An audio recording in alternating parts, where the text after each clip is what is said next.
Tonight, an Erie, Iowa statue makes its way onto national TV. And flunking out, there's no way, not with this new program for students and what it has to offer. And in sports, bowl projection and hoops all on tap. Stay tuned because UITV News starts now. Five-time Emmy Award winner Jordan Mickle, alongside co-anchor Morgan Bisker. Weather with Wani Tao. And sports with Taylor Axelson.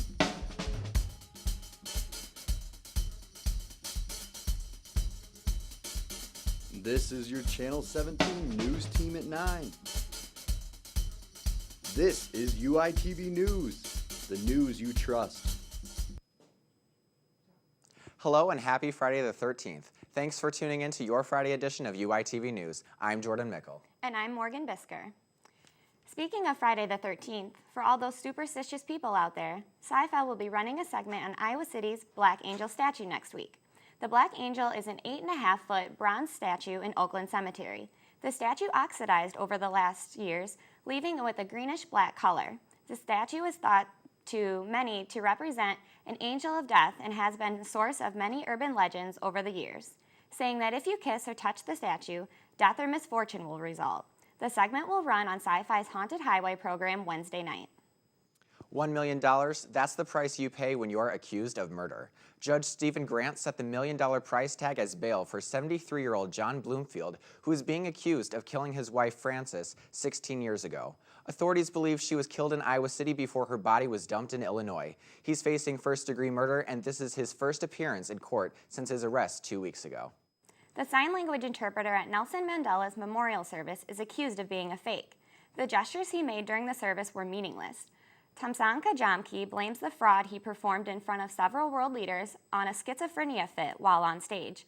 Jamke said that the sign he studied language for 2 years at the university in the UK that does not exist. The man has also been charged for rape and murder in the past. South African officials are currently investigating how Jamke was even hired for an event of such prestige. UI is modernizing their student housing. A new West Side dorm is being built. It is on time and on budget to be completed by May of 2015, ready for the 2015 school year. This is the first dorm UI has built since 1968 and will house over 500 students. It will include a student dining sports grill that will be a space where all West Side students can sit back, study, and socialize. As finals begin this week, students should look to a different way of studying called cluster flunk. The name may sound misleading, but this company is trying to get students out of the cluster of studying so they won't flunk. Cluster flunk is constantly growing, but their mission stays the same. Megan Horahan reports on this new way to study. AJ Nelson and Joe Delago found a problem at large public universities, and they put a pause on their own college education to try to solve that problem for other students. It seemed really ridiculous to us that there were 400 students in a class and one teacher and 3 TAs, like the ratio there is like 4 to 400, right? It's a broken system where learning it isn't put first and foremost. The solution? Cluster flunk. It's a type of social media aimed to increase learning efficiency. Students create a profile, join their courses, and are then able to connect with other students in their classes to share notes and ask questions. These big lecture halls can fill up with up to 400 students, making it intimidating to talk to people. So most students end up studying alone. I started using cluster flunk last year, and I found it to be helpful in lectures where I didn't know anyone else. Let's face it, you're not going to walk up and down the rows of your lecture hall and be like, hey, what's your first name? Can I follow you on Twitter? So we just take all of that away. Communicating with fellow classmates will soon be even easier on cluster flunk. Instant messaging will be their newest addition to the website. So when you're up at 2 a.m. studying for your upcoming finals, you can immediately get answers to your questions. This is Megan Horahan reporting for UITV News. While cluster flunk is something students reach out to during finals week, here are what others do to help them through finals. With that, we toss it to Leo Peterson. Leo, what did students have to say? Thanks, guys, and welcome to Street Chatter. With finals week approaching, that means all-nighters, lots of caffeine, jam-packed university facilities, and students' eyes glued to the books. But besides preparing for the stressful week, what keeps students sane while studying away? I took this topic to the streets to find out what students had to say. Take a look. What keeps you sane during finals week? Netflix. Coffee. Yeah, that's all. Probably sleep, because that's the only thing I can get, and it's the only thing that's regular in my schedule. Finding a quiet spot in the library. Chocolate, definitely. Wine, lots of wine. Friends marathons with my roommates. Bubble baths, long walks on the beach. Just kidding, but in the snow. I don't know. Breathing every once in a while. Lots of deep breaths. Can you give us an example?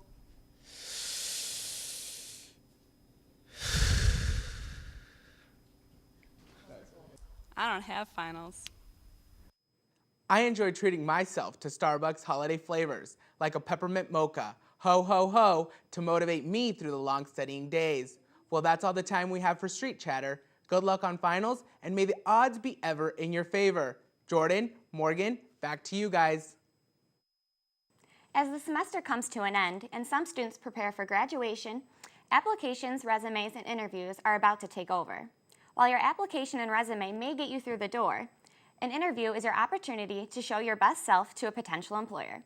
I took a look at the importance of presentation for an interview. In the classroom, we're used to seeing oversized sweatshirts, skin-tight leggings, and a popular pair of Sperry's. But don't let this fashion faux pas keep you from landing your next job. Professionals Kelly Stuber and Angie McKee gave me an insight on how to dress for success.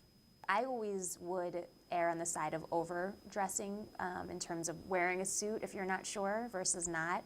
Now for women, a pantsuit or a skirt suit, and make sure that you're paying attention to your hemlines, that it's not too short.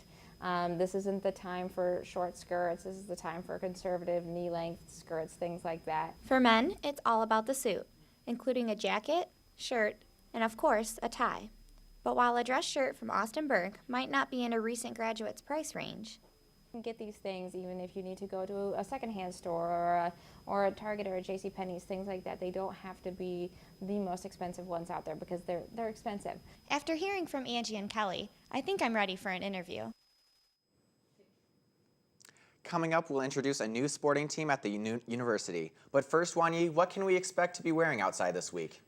Holiday break is just around the corner, and the weather is beginning to show it. Outside is starting to look like a winter wonderland with all of the snow throughout Iowa City. After a week of negative temperatures, today's weather feels like summer. The high for today and tomorrow is in the upper 20s. If we are lucky, we may just break the freezing point. Today, it will be mostly cloudy throughout the day, but don't worry about the snow melting. There is a possible chance for snow tomorrow. Get in your snowman making, snow angels, and snowball fights tomorrow, as Sunday is a day to snuggle up indoors and watch some holiday movies. It is going to be a bitter high of 15 degrees with a low of 3. You won't be able to tell if you are in the Iowa or the North Pole. With final approaching this coming week, many University of Iowa students will be heading home, wherever home may be. If home is one of the many Chicago suburbs, you can expect temperatures similar to those here in Iowa. Temperatures are looking to be slightly warmer in the 20s and 30s with slight change of snow throughout the week. If you are heading even further north to Wisconsin or Minnesota, perhaps expect even lower temperatures. The average temperatures are predicted to be no higher than 20. For those of you lucky enough to be mingling south with the birds, the winter temperatures are looking much more comfortable.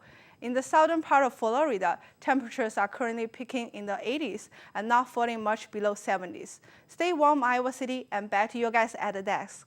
And now we will toss it over to Taylor Axelson, who has the latest on everything you need to know about the black and gold. Taylor?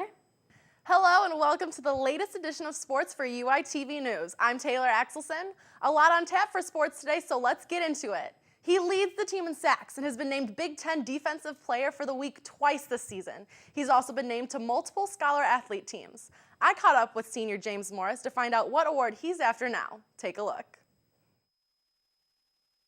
James Morris, senior lineman, been named the first Hawkeye ever to be a semifinalist in the running for the Lott Impact Trophy. And Impact does not stand for his 374 career tackles. It is an acronym for integrity, maturity, performance, academics, community, and tenacity.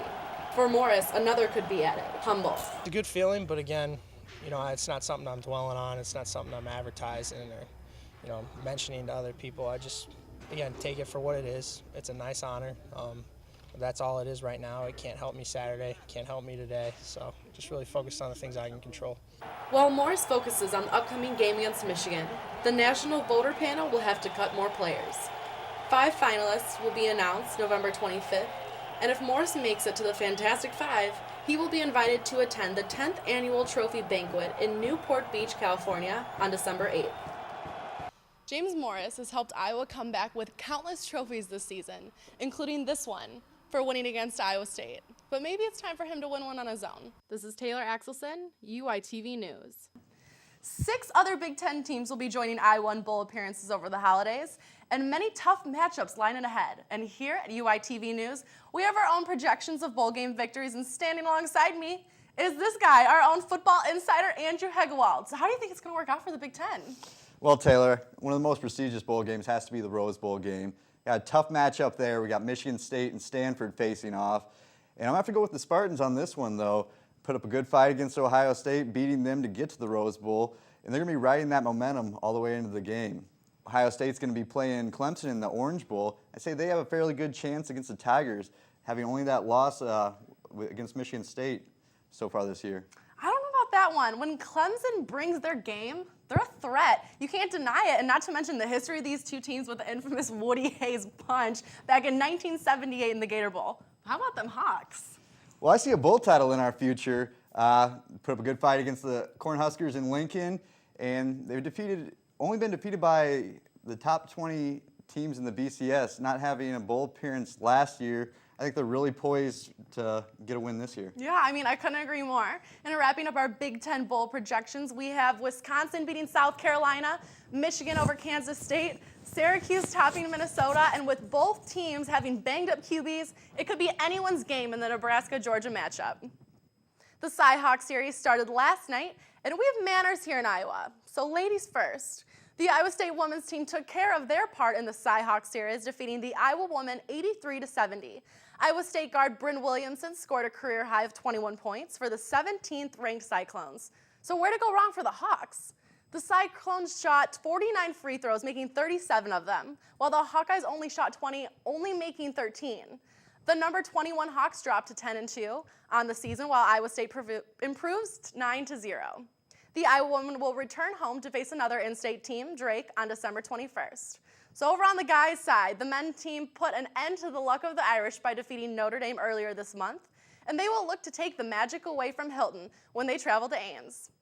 Iowa and Iowa State continue the Cy-Hawk series tonight in Ames, and both teams are off to excellent starts. Iowa is ranked 23rd with a 10-1 record coming into this game, while Iowa State, ranked 17th, is undefeated at home. This is the first time that both squads have been ranked since 1987.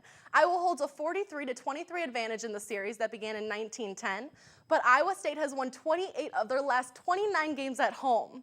So Iowa will be looking hard for their first regular season win in Ames in 12 years. The game tips off at 8:40 on ESPNU. Let's toss it back over to the main desk. Well, that's your Friday edition of UITV News. Thanks for watching, and happy Friday the 13th. Stay classy, Iowa City.